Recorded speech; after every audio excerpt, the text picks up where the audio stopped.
સુરતની વરાછા પોલીસે લંબી Hanuman metro station પર થયેલ ચોરીનો ગુનો ગણતરીના કલાકમાં જ ઉકેલી નાખ્યો. પોલીસે આરોપીઓ પાસેથી ચોરી થયેલા 4,44,000ની કિંમતના કેબલ વાયર અને સોકેટનો તમામ મુદ્દામાલ રિકવર કર્યો. આ ગુનામાં સંડોવાયેલા આરોપી વિક્રમ ઉર્ફ ચપ્પુ અને સની ઉર્ફ કાળિયો નામના 2 શખ્સોને પકડી પાડવામાં આવ્યા. 11/4/2024ના રોજ મેટ્રો સ્ટેશન પર રાખેલા ખુલ્લો ટેમ્પોમાંથી કેબલ વાયર અને સોકેટની ચોરી થઈ.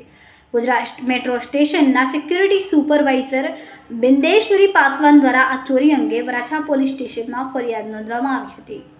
પોલીસે હ્યુમન ઇન્ટેલિજન્સ અને ટેકનિકલ સોર્સિસની મદદથી તપાસ હાથ ધરીને આરોપીને શોધી કાઢ્યા હતા.